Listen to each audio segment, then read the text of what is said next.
Aos homens está ordenado morrer uma vez, vindo depois disso o juízo.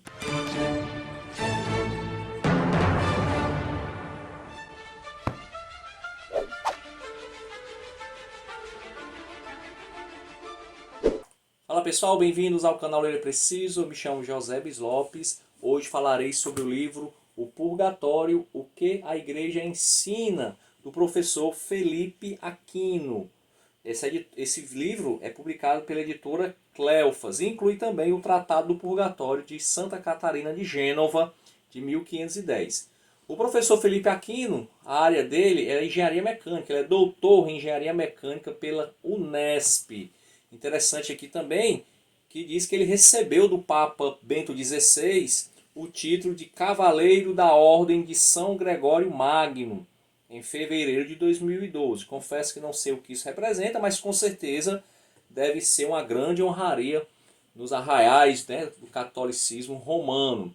E ele também foi professor no Instituto de Teologia Bento XVI da Diocese de Lorena. Enfim, ele é apresentador de alguns programas da TV Canção Nova e eu também já vi algumas participações dele em alguns podcasts que abordam essa temática católica. O livro, ele é um livro curto, é um livro com 96 páginas, na realidade 71 páginas, porque existe esse anexo, que é o Tratado Purgatório de Santa Catarina de Gênova. Em rápidas palavras, o que é que o professor Felipe Aquino ele propõe nessa obra? Defender o dogma do purgatório. Esse dogma que causa bastante divisão nas mais diversas tradições cristãs, né? Os protestantes não aceitam como verdadeira essa doutrina, mas a Igreja Católica defende essa doutrina juntamente com outras que vêm no mesmo combo, como oração pelos mortos, indulgências, tudo faz parte do mesmo combo, como eu já falei, né? Um puxa o outro. O purgatório seria o quê? O que seria o purgatório? Seria um local intermediário após a morte, para onde vão aquelas pessoas que morreram na amizade de Deus, ou seja, que são cristãs, que acreditam em Deus, que confiam em Jesus Cristo. No entanto, durante a sua vida, elas não purificaram plenamente a pena temporal dos seus pecados. Há aqui uma diferenciação entre pena eterna e pena temporal. Para o professor Aquino, para os católicos, Jesus Cristo ele nos salva da pena eterna. Porém, a pena temporal ela deve ser também paga. Tá? Então, algumas pessoas morrem, são cristãs, mas não pagaram completamente a sua pena temporal, não foram totalmente purificadas. Então elas vão para esse lugar chamado purgatório, onde vão purgar, ou seja, purificar aqueles pecados que não foram purificados em vida. Tá? Então o purgatório seria um local não de juízo, de condenação, mas um local de purificação para que essas pessoas possam, depois de serem purificadas, entrarem no paraíso, onde está lá Jesus, Deus, enfim. Outra coisa, os vivos, eles devem rezar, devem celebrar missas, dar esmolas, a fim de ajudar essas pessoas que estão no purgatório a purgar os seus pecados. Tá? Então, em rápidas palavras, o purgatório é isso, é essa doutrina. E ela foi estabelecida no Concílio de Florença e depois reafirmada no Concílio de Trento. No entanto, o autor mostra que já existem menções ao purgatório já no segundo século da igreja primitiva. Então o autor defende que a tradição da Igreja Católica, bastante antiga, já ensinava o purgatório, o que é verdade. Ele mostra aqui alguns trechos de pais da igreja que falam sobre o purgatório, sobre o ensino das orações em favor dos mortos, indulgências e etc. Aliás, me chamou bastante atenção no capítulo 42, coisa que eu não sabia, que ele fala o seguinte, página 42. Na fase das perseguições dos primeiros séculos, quando era grande o número de mártires, muitos cristãos ficavam presos aguardando o dia da própria execução. Eram os confessores da fé. Surgiu nessa época um belo costume. Os penitentes recorriam à intercessão dos que aguardavam presos à morte. Um deles escrevia uma carta ao bispo pedindo a comutação da pesada penitência do pecador. Eram as chamadas cartas de paz. Com este documento entregue ao bispo, o penitente era absolvido da pesada penitência pública que o confessor lhe impusera e também da dívida para com Deus, a pena temporal que a penitência satisfazia. Assim, concluindo, transferia-se para o pecador arrependido o valor satisfatório dos sofrimentos do mártir. Deixa eu ver se eu entendi bem.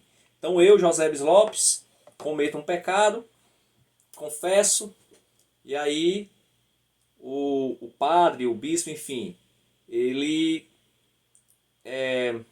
impõe sobre mim, não sei se é esse o termo correto, uma penitência para purificar essa minha pena temporal.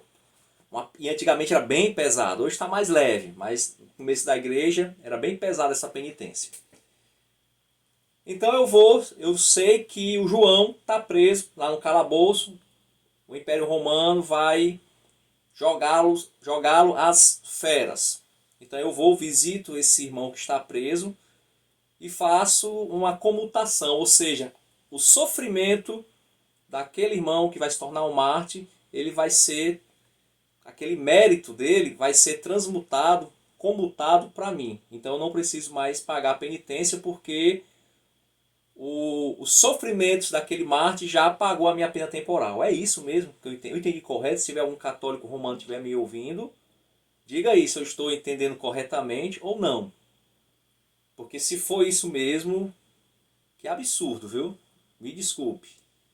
Tá? Então o sofrimento de outra pessoa vai aplacar, vai pagar a penitência do meu pecado.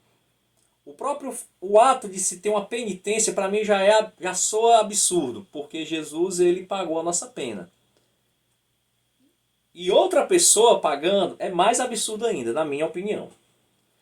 O autor do livro, depois de falar sobre a tradição da igreja, os pais da igreja, ele vai mostrar alguns versículos que, segundo ele, dão embasamento para essa doutrina, para esse dogma. E aqui é a parte que eu me decepcionei um pouco.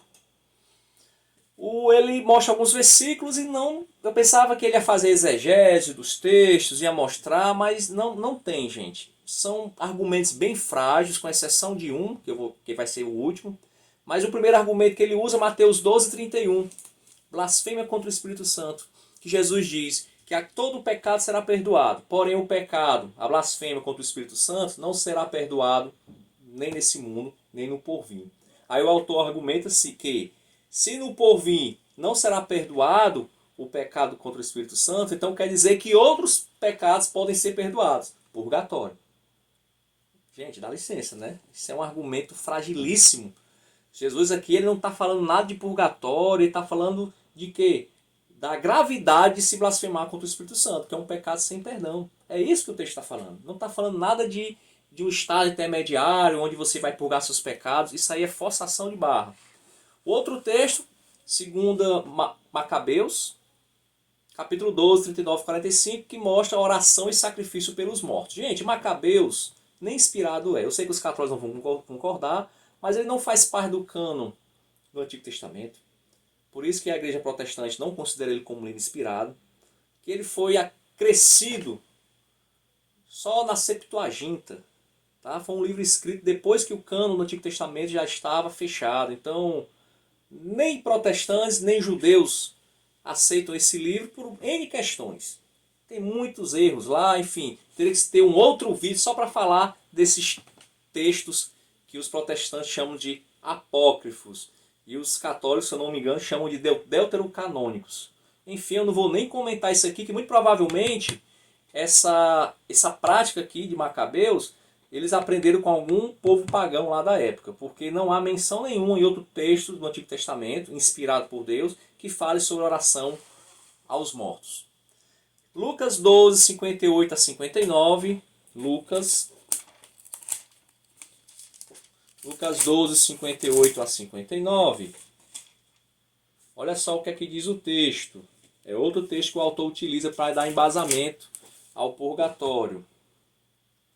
Quando, pois, vais com teu adversário ao magistrado, procura livrar-te dele no caminho, para que não suceda que te conduza ao juiz, e o juiz te entregue ao meirinho, e o meirinho te encerre na prisão.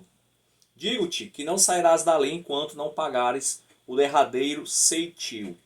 Então esse não sairá até que pague o último ceitil, o último centavo, parafraseando para o português, segundo o autor, está falando de purgatório. Ou seja, ninguém sairá de lá do purgatório até pagar o último pecado, purificar o último pecado. Gente, outra forçação de barra.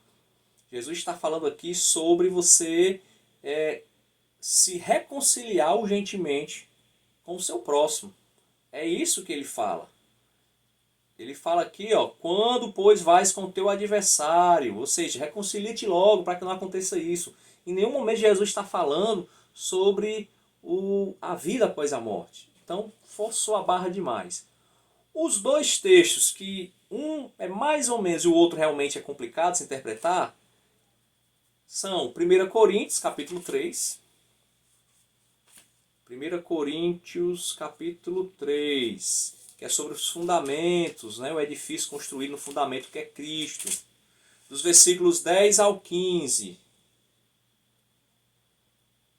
Eu vou logo para o versículo 13. A obra de cada um se manifestará na verdade, o dia a declarará. Porque pelo fogo será descoberto, e o fogo provará qual seja a obra de cada um. Se a obra que alguém edificou nessa parte permanecer, esse receberá galardão. Se a obra de alguém se queimar, sofrerá detrimento, mas o tal será salvo, todavia, como pelo fogo. Gente, no versículo 11 diz que ninguém pode pôr outro fundamento além do que já está posto, o qual é Jesus Cristo.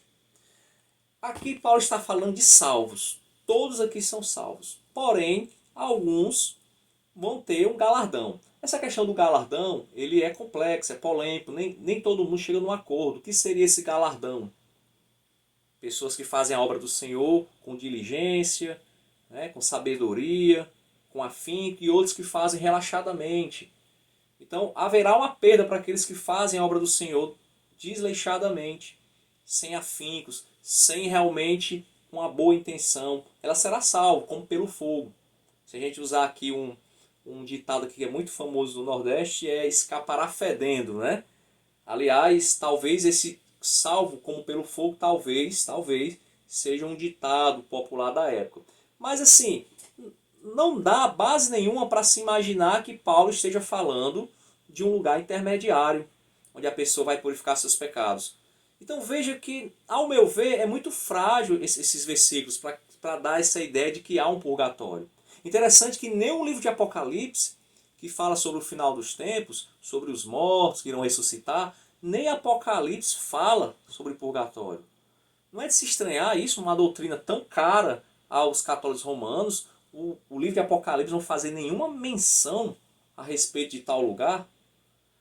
No versículo 5, aliás, no quinto texto, nós temos 1 Pedro 18, 19. Aqui eu confesso que realmente é um texto difícil, talvez o texto mais forte nessa doutrina, nesse dogma do purgatório, que fala sobre Cristo pregando aos espíritos em prisão.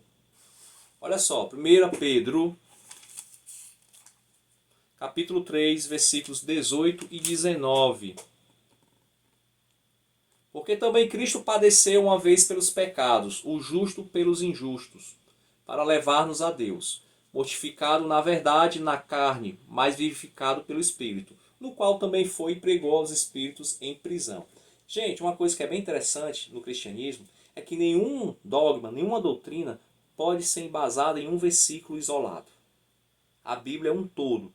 Então a Bíblia diz que Jesus Cristo morreu e uma morte vicária, ou seja, uma morte substitutiva, pagou a nossa pena.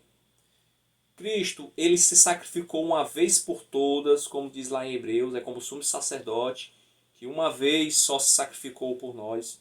Então o sacrifício de Cristo é único, certo? Ele é perfeito. Não há remendo, não há acréscimos, não há nada que você possa fazer que ajude na sua salvação. A única coisa que você pode fazer é não resistir à obra de Deus na tua vida. Isso porque eu sou arminiano, eu creio nisso. Mas os calvinistas ainda vão dizer que nem isso, né? Que os eleitos nem isso podem resistir. Mas isso aí é uma outra história. Então não há nada que a gente possa fazer que vá purificar o nosso pecado. A obra é perfeita, é de Cristo. Então, quando analisamos esse texto, que é um texto difícil, esse texto ele tem que estar de acordo com toda a Bíblia. Então, assim, esse espírito em prisão, existe essa interpretação de que essa prisão seria o purgatório e que Cristo chegou lá para anunciar, para pregar, e muitos foram salvos. Mas existem também outras interpretações que se encaixam mais com o todo da Bíblia. Ok? Então, por exemplo, existe uma interpretação que diz que Cristo ele pregou aos espíritos em prisão, esses espíritos antes de Noé, na época de Noé, que estavam mortos, e que essa pregação foi feita pelo próprio Noé. Porque Noé ele pregou pelo Espírito de Cristo, lá no Antigo Testamento. E essas pessoas não aceitaram e foram condenadas. Então, quando Noé anunciava o fim, ele anunciava ele era o profeta que anunciava a própria palavra de Cristo. Então, Cristo ele anunciou por intermédio de Noé a palavra. Não só Noé, como todos os outros profetas. Ali eles estavam anunciando a palavra de Cristo. Tá? Outros dizem que esse pregar, o melhor traduzido seria anunciar a vitória. Enfim, não há uma interpretação fácil para esse texto.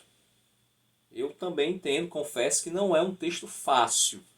Mas repito, se analisarmos a Bíblia como um todo, essa interpretação de que é um purgatório, para mim, não convence. Porque se aqui é um purgatório, vai contra todo o ensinamento da Bíblia, de que o sacrifício de Cristo é perfeito e é único. Certo? Então esses são os textos. O autor ele não entra muito em detalhes, ele lança os textos, fala talvez seja assim, pronto. Por quê? Porque como um bom católico romano, o católico romano ele não está muito preocupado com texto bíblico, com exegese bíblica. Porque mais importante para o católico romano raiz, e o autor ele faz parte dessa escola, é a tradição católica. Para o católico romano, Pedro, o primeiro Papa, recebeu as chaves do reino de Jesus Cristo. E depois de Pedro vem a sucessão apostólica, e todos os papas estão com a chave de Pedro. E tudo que é ligado na terra é ligado no céu. Então, se a igreja, através dos concílios, ligou que existe um purgatório, então existe um purgatório. Se a Bíblia diz que tem ou não, isso é um detalhe. Essa é a verdade. Se a igreja diz que Maria foi assunta aos céus, morreu sem pecado, se essa é uma doutrina da igreja, foi ligada na terra, então é verdade. Então é por isso que o livro ele não se preocupa muito. O autor não se preocupa muito em dar embasamento bíblico, fazer exegese no grego, hebraico, isso é coisa de protestante, coisa de evangélico, né, que está preocupado com o que o texto diz. Católico, a preocupação dele é obedecer aquilo que é determinado pela igreja, segundo eles, aquela que guarda os tesouros dos méritos de Cristo e dá para quem quiser. Inclusive indulgências, que ele fala também um pouco sobre indulgências, que é algo que a igreja concede, o mérito de Cristo para as pessoas. Isso é tradição, isso é dogma. Eles acreditam nisso e pronto. Não tem na Bíblia, não tem. Mas está na tradição. Por isso que o purgatório é uma doutrina com muita tradição e quase nada de Bíblia. Essa é a verdade. Então, se você é católico, você vai acreditar na tradição católica. Se você é evangélico, você não vai acreditar no purgatório, porque realmente não tem embasamento bíblico. E aí, o que você acha? Purgatório é bíblico, não é bíblico? É preciso de Bíblia para dar embasamento ao purgatório? Ou basta a tradição católica para referendar a doutrina? Deixe aí seu comentário. Se você ficou até aqui, eu agradeço. Se você tiver gostado do vídeo, dê aí um gostei. Se não gostou, um não gostei. Se inscreva no canal. Até a próxima e vamos ler, porque ler é preciso.